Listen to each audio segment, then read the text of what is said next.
Salut YouTube, bienvenue sur Manga Club. Aujourd'hui on se retrouve avec un nouveau concept de vidéo. Je vous propose une guerre des mangas. Alors forcément le concept est un peu flou, je ne l'ai pas vu passer sur internet, donc je vous explique comment moi je le vois. Donc pour moi la guerre des mangas, ça va être des mangas que je vais prendre dans ma mangatech avec une certaine thématique et je vais en gros désigner un vainqueur sur cette thématique. Par exemple mon premier thème ça va être les espions et je vais vous dire dans ma mangatech quel est selon moi le meilleur manga d'espions. Voilà, donc n'hésitez pas non plus à participer dans les commentaires ou alors me dire dans les thématiques que je vais aborder pour vous lequel est le meilleur. Ça serait un superbe échange, donc j'espère que la vidéo va vous plaire et on commence tout de suite. En thème numéro 1, je vais aborder du coup les espions comme je l'ai dit tout à l'heure et dans ma mangatech, je n'en ai que deux sur ce sujet qui sont Mission Yozakura Family et Spy X Family. Donc les deux, on sait assez rapidement que les deux parlent d'espions, hein. C'est très clair et très net. Alors, dans le premier, on va retrouver notre protagoniste, Taiyo. Sa famille est morte récemment et en gros, il est très proche de Mutsumi, qui est une de ses camarades de classe. Sauf qu'un jour, le grand frère de Mutsumi va essayer de le tuer parce que il pense qu'il y a une relation amoureuse entre les deux. Et pour le protéger, elle va se marier avec lui. Voilà. Et ce qu'il ne savait pas, c'est que Mutsumi fait partie d'une famille d'espions et elle en est même la chef. Voilà. Du coup, il se retrouve mêlé dans ce monde qu'il ne connaît pas du tout. On va suivre l'histoire de cette fratrie et Taiyo, comment il s'y intègre. Donc c'est un manga d'action, c'est très sympa, moi j'aime beaucoup. J'aime beaucoup aussi le fait qu'il y ait des liens familiaux très proches. Je suis fille unique, je n'ai pas de frères et sœurs, et c'est quand même assez agréable de voir la dynamique entre les différents frères et sœurs, c'est très intéressant, surtout qu'ils ont bien tous une personnalité très marquée. Donc c'est un très bon manga d'espion, si vous aimez ce thème, je vous le conseille. Et du coup, le deuxième, Spy Family, qui est beaucoup plus connu, donc je pense que vous voyez de quoi ça parle, mais c'est en gros deux pays qui sont en guerre froide et on va suivre Lloyd Forger, qui n'est pas son vrai nom, on ne sait pas, qui est connu sous le nom de Twilight, qui va devoir infiltrer le pays ennemi, enfin le pays rival, et pour se rapprocher d'un dangereux presque terroriste, on va dire, mais cet antagoniste n'apparaît que dans les événements de l'école de ses enfants. Du coup, il est pas du tout approchable, donc ils vont dire à Twilight, tu vas là-bas, tu te crées une famille avec enfants, femmes, etc., et tu te débrouilles pour l'approcher et lui soutirer des informations. Donc voilà, et du coup, il se retrouve à adopter une jeune fille qui a des pouvoirs, qui a des pouvoirs psychiques. Elle arrive à lire dans les esprits. Donc, en jouant d'ailleurs avec ses pouvoirs, c'est comme ça qu'elle se retrouve adoptée par Twilight. Et il va du coup se marier avec une jeune femme qui s'appelle Yor, qui est suspectée d'être une espionne ou je sais plus trop quoi. Du coup, elle se marie pour éviter qu'elle se fasse arrêter. Et au final, en fait, ce qu'on découvre, c'est qu'elle, c'est une tueuse à gages dans le pays dans lequel il s'est infiltré. Et du coup, on va suivre cette joyeuse famille et toutes les histoires qui en découlent. Alors, Spy Family, c'est un gros coup de cœur. Franchement, quand je me suis mise à lire, j'ai adoré tous les personnages. Voilà, c'est un trio de personnages, donc c'est vraiment eux qui sont sur l'histoire centrale. Et ils sont tous très attachants à leur manière. J'aime énormément la mignonnerie d'Anya. J'aime énormément le côté maladroit de Yor qui est à mourir de rire. Et Lloyd qui se retrouve ballotté à droite à gauche, il sait pas trop comment réagir. Lui, il était en mode juste être un espion et usurper des identités, pas de soucis. Par contre, avoir une vie de famille, il est largué et c'est juste trop drôle. Mais du coup, pour moi, Spy Family, c'est plus un manga d'humour qu'un manga d'action. Alors, dans Mission Yozakura Family, il y a beaucoup d'humour également. Mais pour moi, ce n'est pas le même type d'humour. On va retrouver plus d'action dans Mission Yozakura Family et Spy Family, ça va être beaucoup plus humoristique, comme je l'ai dit tout à l'heure.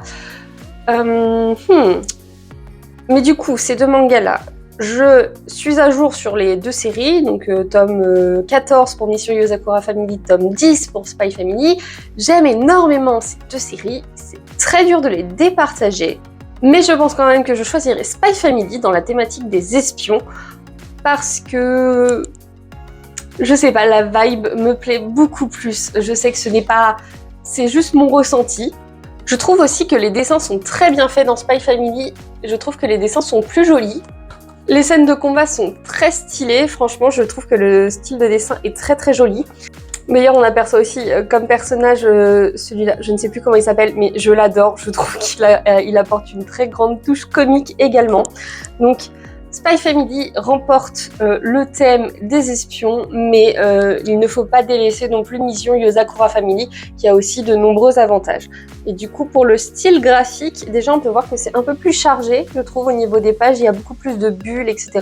Après, le dessin reste aussi très beau, et dans Mission Yozakura Family, je trouve qu'on voit vachement l'évolution des dessins qu'on ressent moins dans Spy Family, mais en même temps, Spy Family n'avait pas particulièrement besoin de s'améliorer. Donc, c'est fini pour notre premier thème, on enchaîne.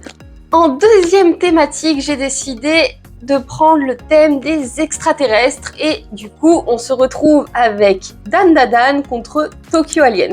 Donc deux séries assez récentes où il n'y a pas beaucoup de tomes. Dan Da Dan est au 6e tome, Tokyo Aliens est au 4e. Je les ai tous lus, je suis à jour sur les séries. Et maintenant, on va en discuter. Alors, Tokyo Aliens, c'est celui qui a rejoint ma collection le plus récemment, vu que je l'ai eu reçu vers mai, il me semble. Alors, le synopsis. Donc pour Tokyo Aliens, on va suivre l'histoire de Akira, un jeune lycéen avec une vie très banale, à part le fait qu'il a perdu son père quand il était jeune. Il n'y a pas grand chose à dire, il se considère dans la norme, quelqu'un de normal, voilà, qui passe partout, qu'on ne remarque pas forcément. Et il va se retrouver, sans faire exprès, un jour il va monter dans le train et en fait il va se retrouver navé avec un extraterrestre qui va le kidnapper. Il va découvrir qu'un garçon de son lycée qui est super populaire fait partie d'une organisation secrète au Japon qui accueille, en gros, qui est l'immigration des extraterrestres.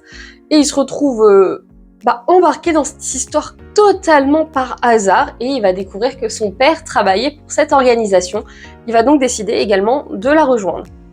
Donc on va suivre un peu un côté enquête sur le fait que son père a été assassiné par un extraterrestre, donc lui il veut retrouver ce fameux extraterrestre et il faut savoir que celui qui a tué son père a également tué la famille de Sho qui va du coup devenir son partenaire. Donc on va suivre la relation de ces deux protagonistes qui est très cool franchement. J'aime aussi beaucoup le fait qu'ils insistent sur le fait que les extraterrestres ne sont pas forcément tous mauvais, qu'il y a des gens qui viennent en gros en tant que touristes sur la Terre et que c'est vraiment pas des extraterrestres dangereux. Et il se rend même que d'ailleurs dans son quotidien, il en côtoie énormément. Donc c'est une série que j'ai énormément appréciée alors que de base, je ne suis pas fan des histoires d'extraterrestres. Et alors là, par contre, sur le dessin, c'est une pépite. Donc le dessin est très beau, il est fluide, j'adore le style de dessin, je trouve ça absolument magnifique, les covers sont incroyables. Donc voilà, on voit très bien les expressions, c'est très bien détaillé, je trouve ça très joli. Les arrière-plans sont peut-être un peu vides de temps en temps, mais moi je trouve que ça fait que la lecture est aérée et agréable. Et ce que j'apprécie aussi, c'est que du coup c'est un univers assez vaste et du coup l'auteur nous met des pages explicatives, qui fait que bon, c'est entre les chapitres, elle nous met des pages explicatives et je trouve ça très bien parce que ça coupe pas la lecture et en même temps ça nous permet d'avoir les informations importantes sur le lore du manga parce que de temps en temps je sais que dans les mangas ils aiment bien tout dire à l'oral sauf que parfois ça rend la lecture un peu lourde. Là c'est pas le cas, j'aime beaucoup comment c'est fait. Et en deuxième nous avons Dan Da Dan qui a beaucoup fait parler de lui quand il est sorti, c'était fin hiver de l'année dernière il me semble. Et c'est un manga qui est totalement barré. Tokyo Aliens, c'est du pur action, alors que Dan Da Dan, ça fait... Je sais même pas dans quelle catégorie le classer, parce que c'est pas humour, c'est genre décalé, folklore, genre c'est taré. Mais c'est un truc de fou. Je trouve que du coup, Dan Da Dan a une identité très marquée. Voilà, on sait que c'est... Il y a rien qui ressemble à Dan Da Dan sur... En tout cas, dans ma mangatech, je n'ai rien qui ressemble à ce manga tellement c'est fou. C'est fou ce qui se passe dedans.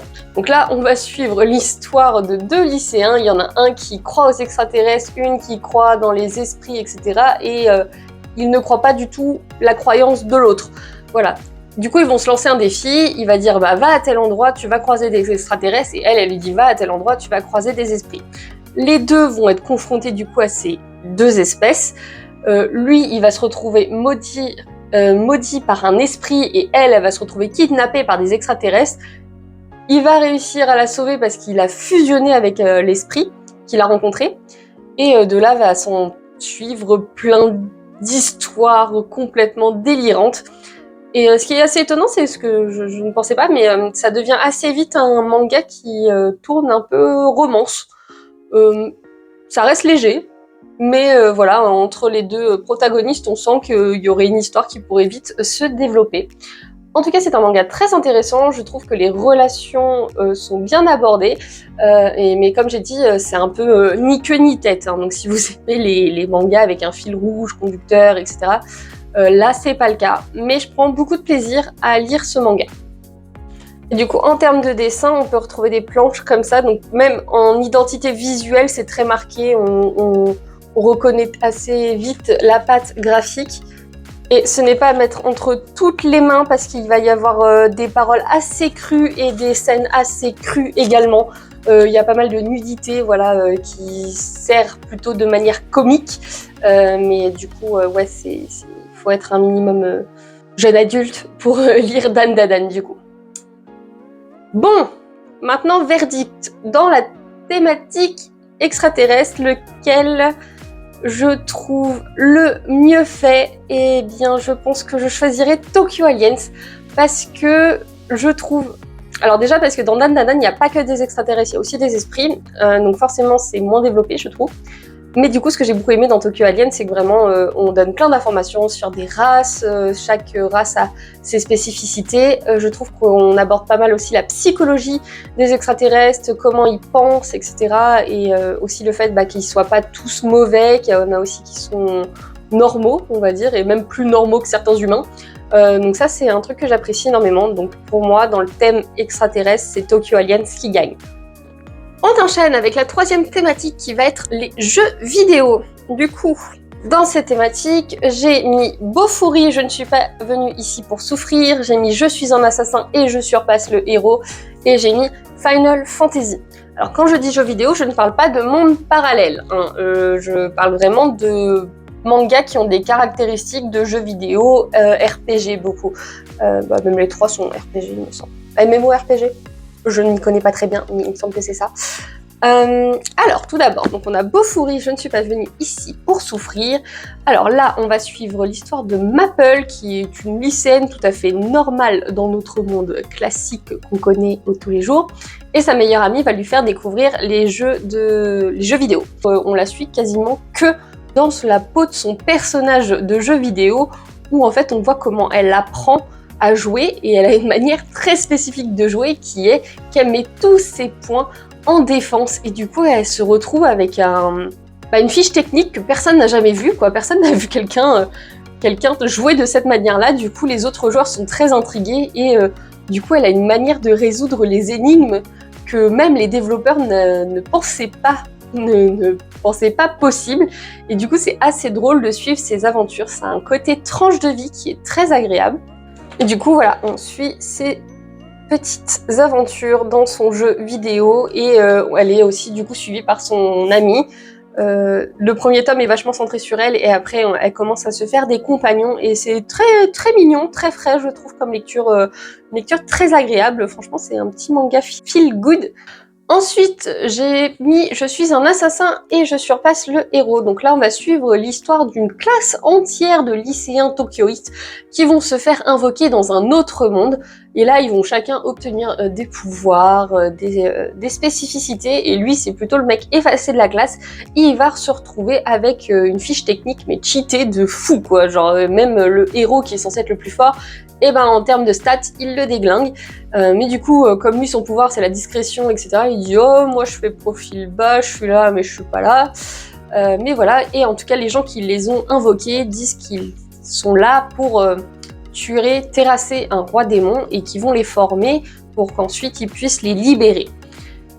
Sauf qu'on comprend assez rapidement que le roi et la princesse, ils ont l'air de faire des magouilles, ça n'a pas l'air très clair ce qui se passe, et du coup lui il va se retrouver un peu au premier plan dans ses intrigues politiques. Et je trouve que c'est un manga très sympa quand on aime les jeux vidéo parce qu'on retrouve bien les stats avec... il y a souvent une fiche qui apparaît, etc. Il a un peu le pouvoir acuité en fait. Donc voilà, donc comme vous pouvez le voir, là il y a des stats, voilà, il y a des fiches techniques qui apparaissent, etc. D'ailleurs le dessin est très joli, je trouve que c'est très agréable aussi. Là les pages comme ça, j'adore, je trouve ça tellement stylé. Et du coup pour prendre en niveau, on va beaucoup suivre des combats, etc. Voilà, il y a beaucoup de combats dans le manga. Franchement, je sais pas, c'est un isekai, pour le coup, vu qu'ils se sont fait invoquer, qui m'emballe vachement. Je trouve que c'est très cool la manière dont c'est géré, alors que d'habitude ça a tendance un peu à me taper sur le système, mais je pense que c'est plus le côté harem, etc. Alors que là, il n'y a pas du tout. Et puis là, il y a pas mal aussi d'intrigues politiques, et du coup, je trouve ça très intéressant. C'est une série que j'aime énormément. Je suis même triste qu'il n'y ait pas de tomes qui sortent plus rapidement. Je crois que l'auteur est malade, et c'est pour ça que le rythme de parution est si lent. Mais en tout cas, pour moi, c'est une très bonne série sur la thématique des jeux vidéo. Et forcément, je suis obligée de parler de Final Fantasy, parce que bon, quand même, hein, c'est un manga dérivé de jeux vidéo, donc forcément c'est lié. Donc là, on va suivre l'histoire d'un frère et d'une sœur qui travaillent pour Square Enix, qui est le studio qui développe les jeux Final Fantasy. Ils vont se faire écraser par le fameux camion Isekai, si on peut dire ça comme ça, et ils vont se retrouver réincarnés dans un monde qui ressemble à Final Fantasy.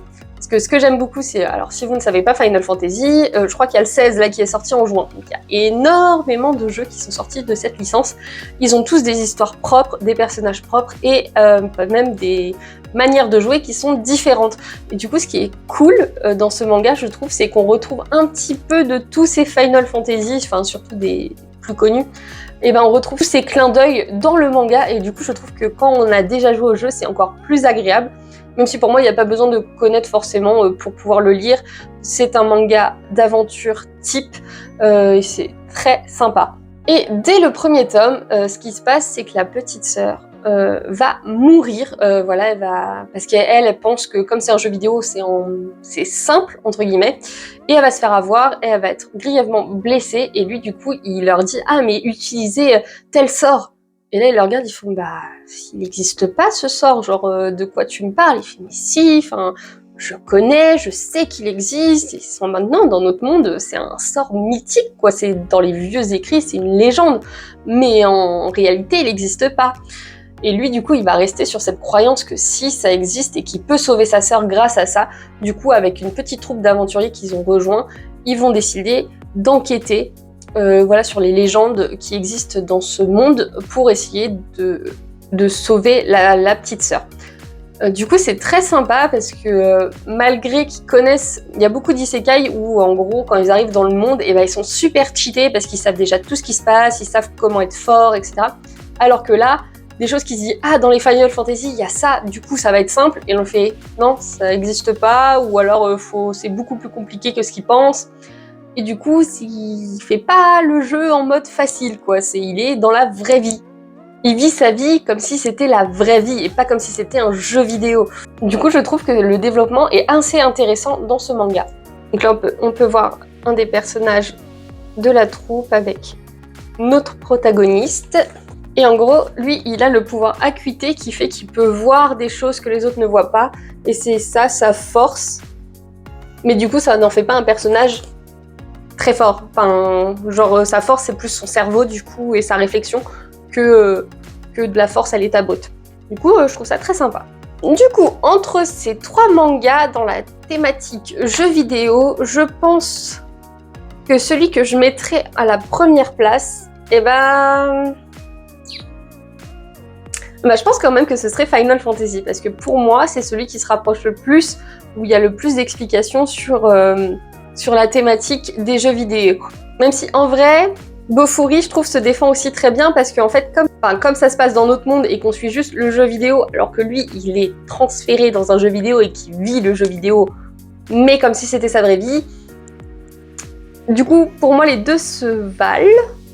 Et ça dépend en fait en gros de ce que vous préférez, quoi. Si vous voulez que ce soit plus dans la réalité ou si vous voulez un truc plus fantastique. Et du coup, si vous voulez plus de fantastique et plus d'action, il faut se tourner Final Fantasy, et si vous voulez un truc plus chill et réaliste, il faut se pencher plus sur Bofuri. Avant-dernier thème avec les Yakuza, et cette fois on va s'intéresser à Mighty Mothers, qui est sorti récemment, fini en 3 tomes, à Criminel Fiançailles, qui est plutôt du seinen romance Yakuza,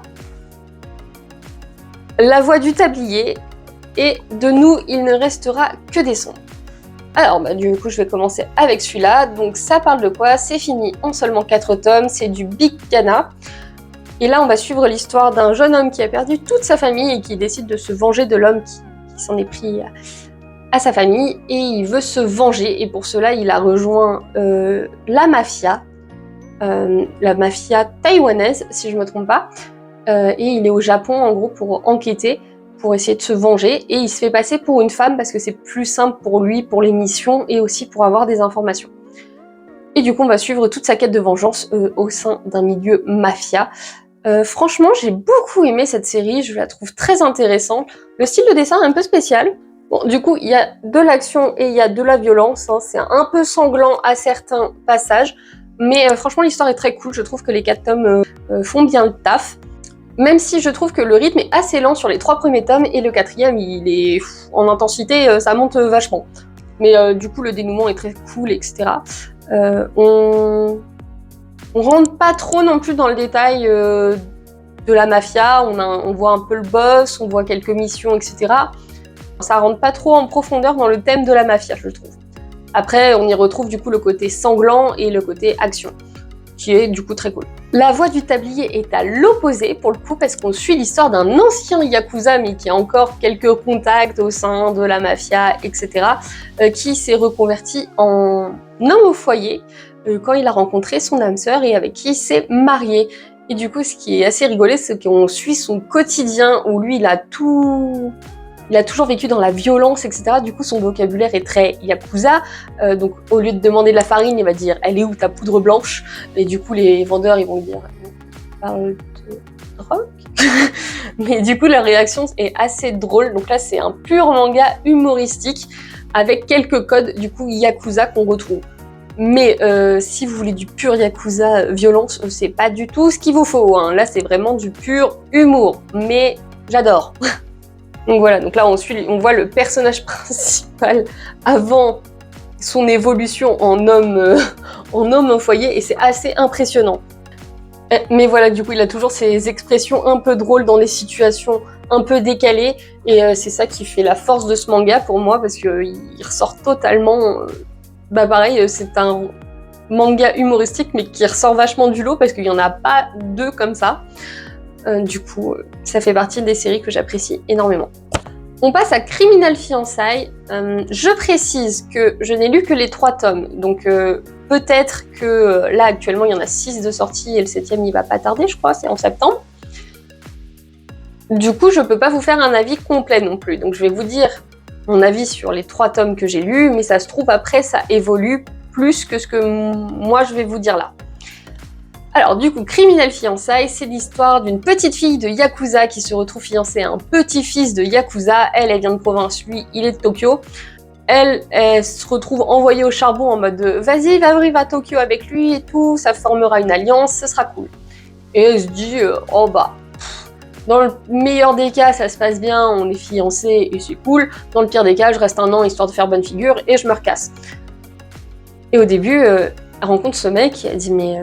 il est trop parfait, genre c'est bizarre, tu vois, genre il est gentil, il est très prévenant, etc. » Et elle trouve ça bizarre. Et elle, en plus, elle compte pas tellement rester, donc elle est en mode, elle répond pas trop à ses avances, ni quoi que ce soit, et elle trouve même que c'est bizarre à quel point il est emballé par l'histoire. Sauf que, en fait, c'était juste une grosse façade, et que le mec, c'est un masochiste complètement taré, qui en gros lui dit « Oh ouais, je pensais que comme t'étais une petite fille de Yakuza, t'allais tout déglinguer, mais en fait t'es une petite pauvre fille qui sort de sa campagne et qui a rien de spécial. » Et j'adore la scène où elle arrive à le convaincre en mode qu'elle est vraiment Yakuza et qu'elle en a rien à faire. C'est extrêmement drôle, et de là va s'en suivre une relation complètement délirante entre les deux, parce que lui du coup il tombe fou amoureux sous le charme de sa personnalité un peu violente, etc. Et elle est en mode mais c'est pas ça qui est censé te plaire, c'est pas ça. Et elle est en mode, mais t'es bizarre, t'es chelou comme mec. Et du coup, on suit juste la relation des deux comme ça, qui est très conflictuelle. Mais ce que j'aime bien, c'est que du coup, on a vraiment un côté Yakuza qui est montré. Alors même si du coup, c'est du point de vue des petits-enfants qui sont pas encore trop mêlés aux histoires, mais ils suivent un peu quand même. Et du coup, c'est intéressant parce qu'on, pour le coup, on a vraiment des scènes qui se passent, comme des gens qui s'enfuient de l'organisation, des gens qui essayent d'arnaquer l'organisation, et eux, on voit comment ils gèrent le problème. Donc pour le coup, on voit vraiment ce côté Yakuza qui ressort, et c'est pas que de la romance. Du coup, c'est ça qui est très intéressant, c'est pour ça que c'est un seinen, et pas un shoujo, et franchement, bah, c'est très cool. Le premier tome, au début, je me suis dit, ah, si le personnage, il est tout lisse comme ça et tout, ça pas très très bien, et après, en fait, finalement, j'ai trouvé ça vachement intéressant. On se penche justement sur ces côtés-là des clans de Yakuza. On voit même à un moment donné, il y a une grande réunion avec plein de clans, etc. Ça, j'ai trouvé ça super cool. Il y avait beaucoup d'informations. C'était très cool. Donc au final, je trouve que Criminal Fiançailles, ça se place très bien dans le milieu Yakuza. Bon, par contre, je trouve que les dessins des personnages, genre je trouve elle a un peu un visage, enfin ils ont un peu des visages un peu bizarres, enfin je trouve que c'est pas un style de dessin qu'on voit partout. Je sais pas ce que vous en pensez, vous. Et du coup là, on a le deuxième protagoniste qui est complètement taré. C'est assez drôle. Et du coup, pour finir avec les Yakuza, on a Mighty Mother. Donc là, c'est terminé en 3 tomes. J'ai lu les 3 tomes. Donc pour le coup, c'est... Au début, en fait, on ne devine pas trop que c'est Yakuza. Je crois qu'on l'apprend à la fin du tome 1, il me semble. Mais en gros, on suit des mères célibataires qui mettent tous leurs enfants dans une sorte de crèche, et elles travaillent d'arrache-pied pour subvenir aux besoins de leurs enfants.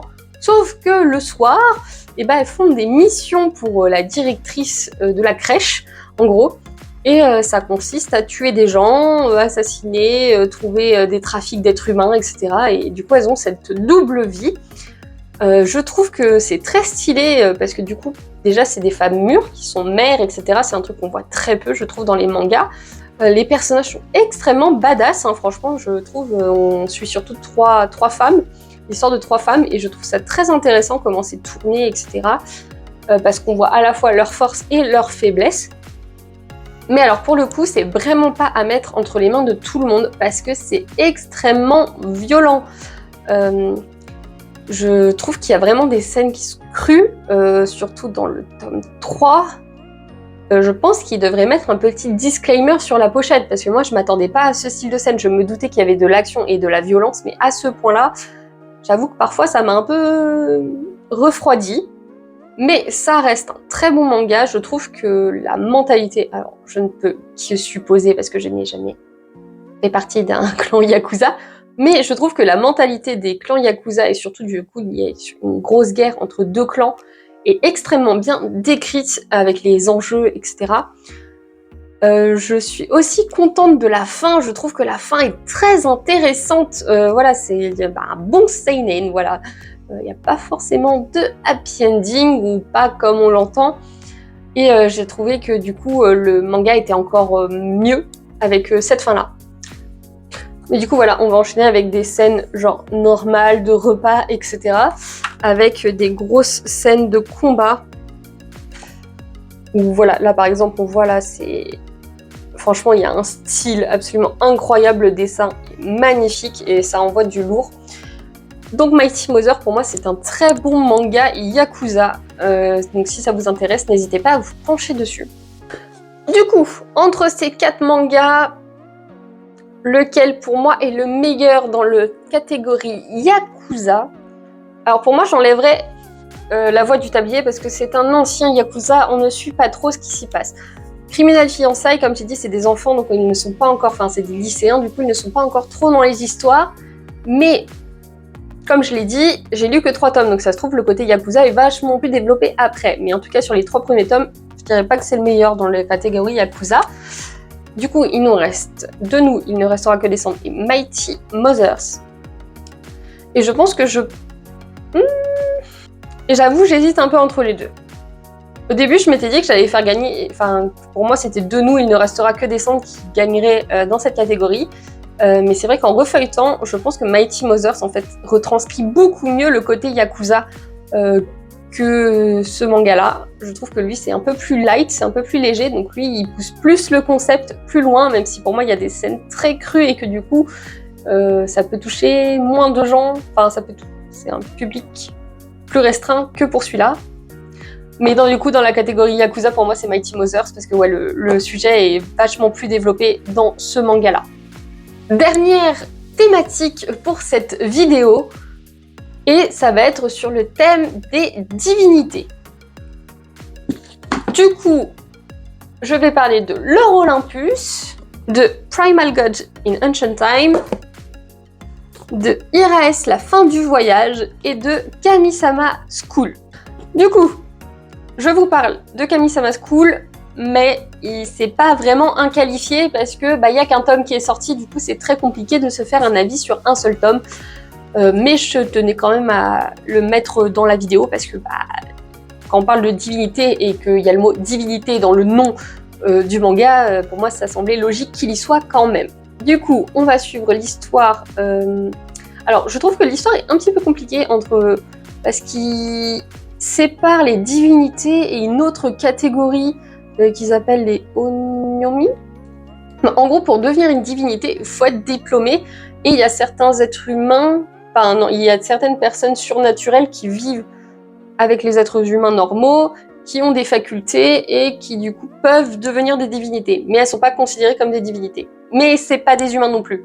Du coup, je trouve que la nuance est subtile. Je trouve que ça rend un peu flou au début, mais pourquoi pas. Et du coup, elle a un frère qui a des pouvoirs psychiques très développés, et elle a aucun pouvoir. Du coup, elle sait qu'elle pourra jamais devenir une divinité, etc. Sauf qu'un jour, il y a un petit garçon qui va être perdu. Voilà, il y a un petit garçon qui disparaît dans le village dans lequel elle vit. Et elle va finir par le retrouver, et elle va se retrouver attaquée par une force psychique qu'elle ne sait pas ce que c'est, mais elle sait que c'est quelque chose de mauvais. Et elle va réussir à le repousser, elle ne sait trop comment. Et au même moment, il y avait une divinité qui était dans le coin, du coup il s'est aperçu de ce qui s'est passé. Et du coup il l'a inscrit à l'école des Kami, où du coup elle s'est retrouvée en tant qu'élève, alors que d'habitude les élèves ils sont là-bas depuis qu'ils sont tout petits. Elle arrive au lycée, elle est complètement perdue, elle a jamais développé ses pouvoirs parce qu'elle ne savait même pas qu'elle avait des pouvoirs. Et du coup on va suivre sa vie à l'école des divinités. Ce premier tome est très prometteur, je trouve. Il est de l'auteur des Carnets de l'apothicaire. Du coup, déjà, c'est une beauté. Donc forcément, du coup, les dessins sont très très beaux, comme c'est par l'auteur des Carnets de l'apothicaire. Et le tome est très prometteur. Ouais, franchement, je trouve que l'histoire... Alors, c'est un peu dense, je trouve, quand tu sors du premier tome, t'as un peu la tête comme ça, parce qu'il y a beaucoup d'informations. Mais au moins, les bases sont posées. Et je pense que la suite va être très intéressante. Mais du coup, pour l'instant, je ne peux pas vous dire trop dans le détail parce que forcément, un seul tome pour rentrer. Est-ce qu'il y a plusieurs sortes de divinités, etc. Est-ce qu'ils ont des affinités ou pas avec certains éléments? Je ne sais pas encore trop comment ça va se goupiller dans l'histoire, donc je vous en reparlerai sûrement plus tard. Mais voilà, sachez que du coup, sur le thème des divinités, il y a Kami-sama School. Ensuite, on va parler de Iraes, la fin du voyage. Et ça, c'est un manga pas que sur les divinités, mais quand même. Parce qu'on suit l'histoire d'une jeune lycéenne, sa meilleure amie est décédée et elle, du coup, elle décide de se suicider. Donc déjà, c'est un sujet assez mature, pareil, on ne le met pas entre les mains de tout le monde, mais elle va se faire arrêter au moment de se suicider par un zombie, voilà, qui est un monsieur qui est immortel, et un dieu qui est en train de mourir, mais lui de vieillesse. Enfin, pas vraiment de vieillesse, parce qu'en gros, ils expliquent que les divinités meurent quand tous les êtres humains l'ont oublié. Et donc lui, il est dans cette phase-là, où il sait qu'il va bientôt mourir. Du coup, il fait un pèlerinage, en gros, à travers le Japon pour voir tous ses anciens amis dieux, leur présenter les respects, etc. Et ensuite, à la fin, il est censé aller dans un endroit spécifique où les dieux vont pour mourir. Le zombie le suit parce que comme lui, il n'arrive pas à mourir, il dit que peut-être l'endroit où les dieux meurent, il pourra enfin mourir également. Et elle, du coup, elle dit « Bon, moi aussi, j'ai envie de mourir, donc je vais les suivre. Ça me fait un petit voyage avant la fin. » Et voilà. Et du coup, on suit, c'est un peu aussi du coup une histoire de voyage, voilà, parce que du coup, on les suit à travers les différentes contrées du Japon. Et ce que j'aime beaucoup, c'est que du coup, il y a le thème de la mort qui est abordé de manière différente. Mais du coup, on rencontre plusieurs divinités, et c'est ça qui est intéressant. Voilà, on rencontre plusieurs divinités différentes dans le Japon. Je trouve que c'est très poétique. Voilà, c'est vraiment le mot que je dirais, c'est très poétique. Il y a cette frontière de la réalité et un peu du mystique qui est très floue également dans le manga, et du coup, ça donne une ambiance très particulière. Mais je trouve que c'est extrêmement bien réalisé. Et le dessin est également très joli, mais je suis pas très compliquée en termes de dessin, je trouve tout très très joli généralement, à part quelques mangas que je trouve un peu spécial. Mais du coup, c'est une ode au voyage et c'est une ode aussi à la découverte de certains dieux. Je pense que même les Japonais ne connaissent pas forcément parce que c'est des divinités pour la plupart locales. Du coup, je trouve ça très intéressant parce qu'à chaque fois, on a un petit historique de leur relation avec les êtres humains, et du coup, je trouve ça très cool. Donc c'est un très très bon manga qui sera fini au 3e tome. Et le 3e tome sort d'ailleurs fin août. Donc c'est pour bientôt la fin. Mais en tout cas, je vous le conseille vachement, c'est très très très beau. Ensuite, on va parler de Primal Gods in Ancient Time. Et alors là, si vous avez déjà vu mes autres vidéos, vous savez que je fais un peu de la propagande pour ce manga parce que je le trouve absolument incroyable. On va suivre l'histoire d'une jeune fille qui est censée être sacrifiée auprès du dieu local pour qu'il y ait le village et des bonnes récoltes, etc. et que ça se passe bien avec les humains. Et comme elle n'a pas de famille, elle dit bon, c'était mon destin, c'est pas grave, c'est comme ça. Sauf qu'il y a un prêtre, en gros, qui va arriver et qui va lui sauver la vie. Et qui va dire non mais c'est rituel tout à fait barbare, ça ne va pas de sacrifier encore des humains à l'époque où on est. Alors pourtant ça se passe à une époque ancienne. Hein. Et du coup il va la sauver et elle va se rendre compte qu'elle a envie de vivre, donc elle va dire oui d'accord je vous suis, il n'y a pas de souci, donc elle va devenir son apprenti, lui ça va devenir son maître. Il a également déjà un jeune apprenti du nom de Zen qui est un humain qui a été transformé en démon. Voilà, et du coup, lui, il suit son maître pour potentiellement essayer de redevenir humain. Et elle va suivre le maître juste parce que maintenant qu'elle a refusé d'être le sacrifice pour le village, elle n'a plus d'endroit où aller, elle n'a personne sur qui compter. Du coup, elle dit bon, c'est parti, je vais avec vous, quoi, et je vais vivre ma vie comme je l'entends, et pas comme le village l'entend. Donc pareil, c'est une ode au voyage, à la poésie, et c'est incroyable. Le lore de ce manga est absolument incroyable. C'est très diversifié. Ce que j'adore, c'est que, le prêtre rencontre plein de dieux pour une raison X ou Y. Pour ça, je vous invite à lire le manga si vous voulez savoir. Mais en gros, il va voir plein de divinités différentes au Japon pour obtenir des informations ou des artefacts spéciaux qui détiennent du pouvoir. Et c'est absolument incroyable, je trouve, la diversité des dieux présentés. En un tome, vous pouvez voir 2-3 déités différentes et elles sont toutes une personnalité propre, des pouvoirs spéciaux. Les relations avec les humains, pareil, c'est développé. À chaque fois, on sait si c'est un dieu qui est plutôt pour les relations humains-dieux. Il y en a certains qui sont complètement contre et qui détestent ça. Et je trouve ça absolument incroyable parce qu'il y a un vrai côté psychologie et historique qui est développé dans un monde qui n'existe même pas. Enfin, voilà, c'est basé en plus sur des dieux qui existent réellement au Japon. Et je sais pas, je trouve entre le côté légende, le côté fantastique, etc. qui est développé, je trouve ça génial. En plus, le dessin a un côté coup de crayon que je trouve très très joli. Donc là, par exemple, on va avoir un des dieux. Ça, c'est le dieu du village de Miyo, qui est le personnage principal. Ou encore là, un autre dieu différent. Donc voilà, donc on enchaîne pas mal, quoi. On voit vraiment plein de déités différentes. Et du coup, je trouve ça très très cool. Et leurs histoires sont assez sympathiques. Et puis mine de rien, il y a des petites scènes d'action et de combat qui sont très stylées également. En fait, il se passe tellement de choses dans ces tomes, je m'éparpille un peu parce qu'il y a trop de choses à raconter, quoi. C'est vraiment un manga très complet dans son univers. Et si vous ne l'avez pas lu, franchement, je vous le conseille à 2000%, surtout qu'il y a un pack découverte qui a été lancé début juillet, donc vous avez le tome 1 acheté, le 2e tome est offert, donc c'est l'occasion pour vous de le découvrir. Et du coup, pour finir, on va parler de Lore Olympus. Alors, Lore Olympus, c'est un webtoon de base qui a un style graphique très marqué, très spécial. Voilà, ce sont des personnages tout en couleur. Oui, et qui ne ressemblent pas du tout, du coup, à des humains. Enfin, ils ont une forme humanoïde, mais du coup, enfin, vous voyez bien, il y a des gens qui ont la peau rose, des gens qui ont la peau bleue.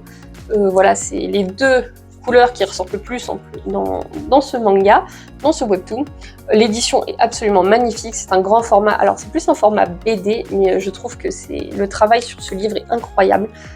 Incroyablement beau. Je trouve ce webtoon très intéressant parce qu'on va suivre du coup cette fois les divinités grecques, voilà, mythologiques, qui vivent à l'Olympe, mais dans un Olympe très moderne avec voiture, téléphone et tout ce qui s'ensuit. Du coup, je trouve ça assez rigolo et on va suivre du coup Perséphone, déesse du printemps, qui elle est une jeune déesse qui n'a pas encore beaucoup vécu, je crois qu'elle a même pas 20 ans dans le manga, alors que par exemple Hadès, je crois qu'il en a plus de 2000 ans ou un truc comme ça. Et elle va faire la rencontre de Hadès, et du coup il y a des légendes qui disent que Perséphone et Hadès étaient amoureux. Je ne suis pas non plus très renseignée sur le sujet, hein, quasiment tout ce que je connais, ça vient de là. Et du coup, on va suivre leur relation, parce que forcément Hadès c'est le dieu des enfers, il est le frère de Zeus. Donc les relations sont assez compliquées forcément entre une jeune déesse et quelqu'un qui a le terme de roi. Voilà, c'est quelque chose d'assez spécial. Puis forcément, comme c'est le roi des enfers, il a une très mauvaise réputation, forcément vu qu'il s'occupe des morts, etc. Il y a des très très belles thématiques abordées dans ce manga. C'est très intéressant aussi au niveau historique, légende mythologique, si vous aimez bien. On parle vraiment du passé, de comment l'Olympe s'est créé, etc. Bien sûr, tout est interprété, hein, forcément l'auteur elle interprète les choses de la manière dont elle a envie. Donc par exemple, Zeus c'est un personnage absolument détestable dans l'Or Olympus. Hadès est quelqu'un de très gentil, alors qu'il est plutôt dépeint comme quelqu'un de très maléfique dans d'autres œuvres. Donc ça c'est propre à l'autrice. Mais du coup je trouve que c'est super intéressant d'avoir ce côté légende avec un monde aussi moderne. Franchement, je trouve ça super cool la manière dont ça a été abordé comme sujet. Alors, le thème des divinités est un thème que j'apprécie énormément. J'aime aussi également tout ce qui est esprit, tout ce qui est yokai, etc. Mais j'ai décidé de les séparer. Donc, par exemple, j'aurais pu mettre d'autres mangas qui sont plus tournés esprit ou yokai, comme par exemple Toilet Banana Cocoon pour les esprits et The Elegant Yokai Apartment Life pour les yokai. Mais je trouvais vraiment que du coup ça faisait très divinité. Et dans cette catégorie, je pense celui qui représente le mieux les divinités, ça va être Primal Gods in Ancient Time. Peut-être que ça s'est entendu dans mon discours, mais j'aime beaucoup trop la diversité qu'il y a avec les différentes divinités. Je trouve que du coup c'est très complet, voilà, sur cette thématique. C'est pour ça que pour moi c'est lui le meilleur sur le thème des divinités. Eh bien, c'était tout pour cette première vidéo guerre des mangas. J'espère que le concept vous plaît.